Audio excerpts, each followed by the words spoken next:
आप तमाम लोगों को पता है कि जंग तो जंग होती है। इजराइल और फलस्तीन की जो ये जंग है कहां जाकर रुकेगी इसका कोई आइडिया नहीं। लेकिन आज की खबर यह है कि नेतन्याहू के घर पर, उसके रेसिडेंस पर पिछले 2 या 3 महीने में यह दूसरा हमला है जो उसके घर पर किया गया है।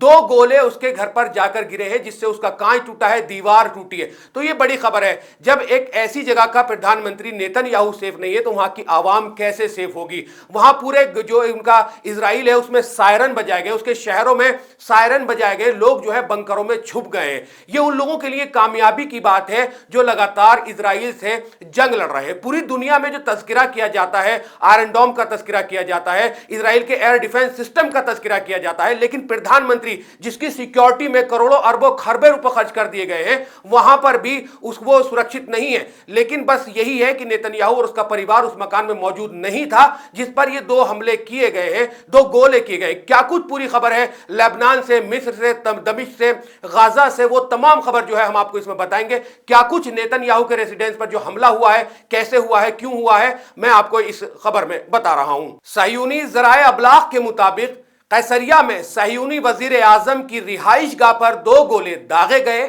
सहयूनी वजीर आजम नेतन्याहू की रिहाइश गाह पर दोबारा शेलिंग की गई। सहयूनी ज़राए अबलाग ने कहा है कि इजरायली पुलिस और दाखिली सिक्योरिटी इदारे शिन बेट ने एक बयान जारी किया है जिसमें नेतन्याहू की रिहाइश गाह पर 2 गोले फायर होने की तस्दीक की गई है।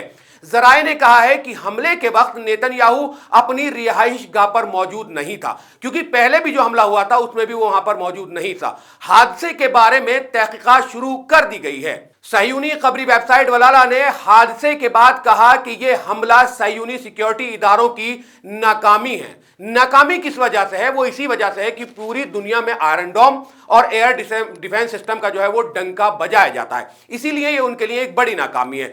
दूसरी जानिब वजीर इतमार बैन गवीर ने कहा है कि नेतन्याहू की रिहाइश गाह पर शेलिंग करके हमारी रेड लाइंस उबूर की गई हैं। इस तरह मजीद गोले दागे जा सकते हैं, यानी और भी हमले किए जा सकते हैं जब ये हमले नाकाम नहीं किए जा रहे हैं नेतन्याहू जैसी सुपर पावर के रेसिडेंस पर। उन्होंने पुलिस और शिन बेट को हुक्म दिया है कि वाकई की मुकम्मल तहकीकात की जाए।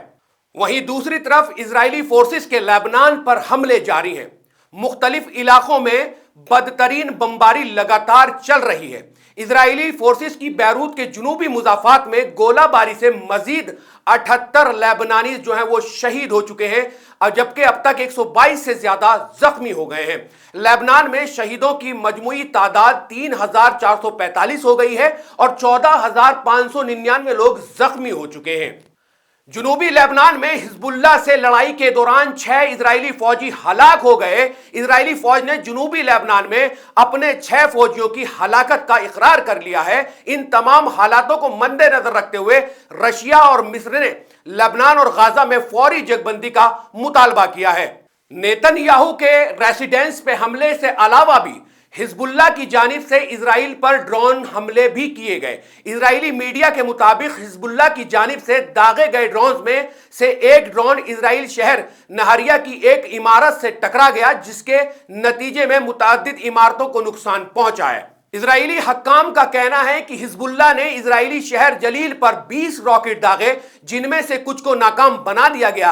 हिजबुल्लाह के हमलों के 22 इजरायली शहर हाइफा समेत दूसरे मकामात पर खतरे के सायरन गूंजने लगे और इन मकामात पर मौजूद इजरायली शहरी खौफ व हरास का शिकार हो गए, जैसे फलस्तीन और गाजा के लोग हो जाते हैं, और फौरी तौर पर मुख्तलिफ जगहों पर बनाए गए जमीन दोषी बंकस में छुप गए। एक बड़ी खबर यह भी है कि इजरायली हमले में लेबनानी सहाफी सुकैना मंसूर कौसरानी शहीद हो गई।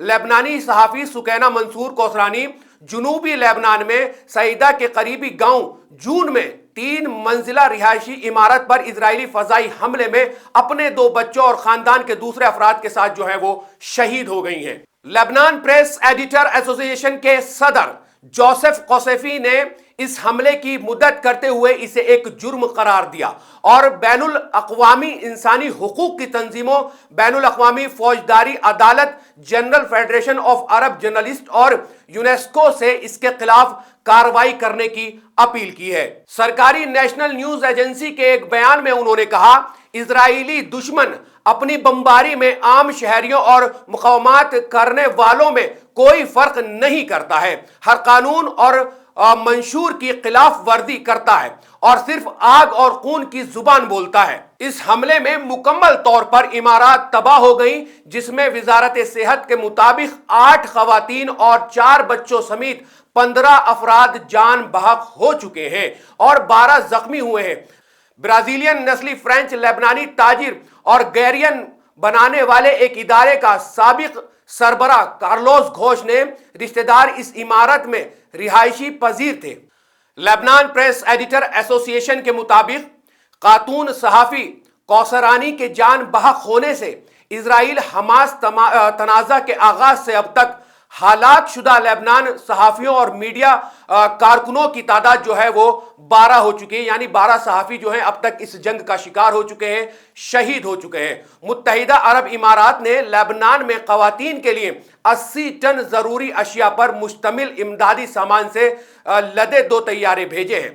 اس خصوصی امداد کی جنرل وومنز یونین کی چیئرپرسن اور supreme council for motherhood and childhood کی پریزیڈنٹ فیملی ڈیولپمنٹ فاؤنڈیشن کی سپریم چیئرپرسن شیخ فاطمہ بنت مبارک کی جانب سے روانہ کیا گیا ہے۔ یہ 2 طیارے ریلیف ایئر برج مشن کے 19 اور 20 طیارے تھے۔ ادھر سیریا کی سرکاری خبر رسن ایجنسی کی رپورٹ کے مطابق سیریا کے دارالحکومت دمشق کو اسرائیل فوج نے نشانہ بنایا ہے، جس کے نتیجے میں 20 افراد جان بحق اور متحد زخمی ہو گئے ہیں۔ تو لگاتار اس طرح کے جو اسرائیلی فوج کے حملے ہیں وہ چاروں طرف جاری ہیں، اور اسرائیل سے جنگ میں جو لوگ جو شامل ہیں، چاہے وہ حماس کا چھوٹا سا سنگٹھن ہو، حزب اللہ کا چھوٹا سا سنگٹھن ہو، وہ بھی لگاتار اس سپر پاور کے خلاف اور super power Pradhan Mantri Nitin Yahoo کے مکان اور ریسیڈنس پر بھی حملے کر رہے ہیں۔ تو یہ کہیں نہ کہیں اسرائیل کے ایئر ڈیفنس سسٹم، ایئر ڈوم سسٹم کی جو ہے ناکامی ہے کہ اس طرح سے چھوٹے چھوٹے سنگٹھن، یا جس نے بھی یہ نیتن یاہو کے ریسیڈنس پر 2 گولے داغے ہیں، جس سے شیشہ ٹوٹا ہے، مکان میں کافی کیجوالٹی ہوئی ہے، تو یہ تمام چیزیں جو ہے اسرائیل کی جو ایئر ڈیفنس سسٹم ہے اس کے لیے ایک بڑا سوال ہے۔ اور یہ جنگ جو ہے لگاتار چل رہی ہے، اس کو روکنے کے لیے، اس پر روکنے کے لیے جو کافی بات ہو رہی ہے، لیکن جنگ رکنے کا ابھی تک کوئی نام و نشان نہیں ہے۔ یہاں فلسطین اور غزہ اور لیبنان سمیت نہ جانے کتنے لوگ جو ہیں اب تک جان بحق ہو چکے ہیں، شہید ہو چکے ہیں، 1 لاکھ سے زیادہ جو ہے وہ زخمی ہیں، نہ جانے کتنے لوگ جو ہے جو بمبارڈمنٹ ہوتی ہے، بمباری ہوتی ہے جس سے بلڈنگ ٹوٹ جاتی ہیں، ملبے کے نیچے دب چکے ہیں، نہ جانے کتنے لوگ جو ہیں وہ اپنے گھروں سے بے گھر ہو گئے ہیں، وہاں کھانے کی قلت ہے، وہاں رہنے کی قلت ہے، اور وہ تمام چیزوں کا سامنا جو ہے وہ فلسطین کے لوگ، غزہ کے لوگ کرتے ہیں۔ لیکن جب اسرائیل پر اس طرح کا حملہ ہوتا ہے، اسرائیل کے پردھان منتری پر اس طرح کا حملہ ہوتا ہے، تو انسانیت کی بات جو ہے وہ تمام میڈیا، نیشنل انٹرنیشنل میڈیا پہ ہوتی ہے، لیکن اسرائیل، فلسطین، غزہ، لیبنان، یمن، دمشق اور شام، ان پر جب یہ حملہ ہوتا ہے، جب یہاں کے لوگوں کی جان جاتی ہے، شہید ہوتے ہیں، تو کوئی انسانیت کی بات نہیں کرتا ہے۔ جبکہ ہر بار رپورٹ میں یہ کہا گیا ہے کہ 70% ایسے لوگ ہیں جن میں مہیلائیں اور چھوٹے چھوٹے بچے شامل ہیں۔ 43,000 سے زیادہ لوگوں نے جو ہے اب تک اپنی جان گنوا دی ہے، اور نہ جانے کتنے لوگ جو ہیں وہ شدت کے ساتھ زخمی ہیں، جن کو ابھی تک علاج بھی میسر نہیں ہے، جن کو کھانے کے لیے کوئی چیز میسر نہیں ہے، لیکن وہ ڈٹے ہوئے ہیں اور اس جنگ میں اپنا 100% دے رہے ہیں۔ اسرائیل جیسی سپر پاور جس کی بیک ہینڈ پر امریکہ کی پوری سپورٹ ہے، اس سے بالکل سینہ چوڑا کر کے جو ہے وہ ابھی تک لڑائی جاری رکھے ہوئے ہیں۔ اس لڑائی کا کیا انجام ہوگا یہ تو دیکھتے ہی بنے گا کہ آگے یہ لڑائی رک پائے گی یا نہیں رک پائے گی، لیکن اس میں اگر نقصان غزہ اور فلسطین کا ہو رہا ہے تو کہیں نہ کہیں ارتھ ویوستھا جو ہے وہ اسرائیل کی بھی چرمرا رہی ہے، اور سپر پاور جیسی جو طاقت ہے، نیتن یاہو جیسی طاقت جس کی سیکیورٹی میں کروڑوں اربوں خربوں روپے لگے ہوئے ہیں، اس کے گھر پر حملے نہیں روکے جا رہے ہیں، کیونکہ یہ پچھلے 2-3 مہینے میں نیتن یاہو کے مکان پر دوسرا بڑا حملہ ہے۔ آپ کا کیا کچھ کہنا ہے اس حملے کو لے کر؟ آپ اس ویڈیو کے کمنٹ سیکشن میں ہمیں کمنٹس کر کے ضرور بتا سکتے ہیں۔ اس ویڈیو میں اتنا ہی، پھر انشاءاللہ ملاقات ہوگی نئی اپڈیٹ کے ساتھ فلسطین اور اسرائیل کی جو جنگ ہو رہی ہے اس کو لے کر۔ شکریہ۔ ملت ٹائمز کو جاری رکھنے اور مضبوط بنانے کے لیے ہماری آرتھک سہایتا کیجیے۔ یہ ایک آزاد میڈیا ہاؤس اور کمزوروں کی آواز ہے۔ آپ ہمیں دیکھیں، سنیں، پڑھیں اور ہر مہینے زیادہ نہیں، صرف 100 روپے سے مدد کریں۔ ڈیٹیلز ڈسکرپشن میں موجود ہیں۔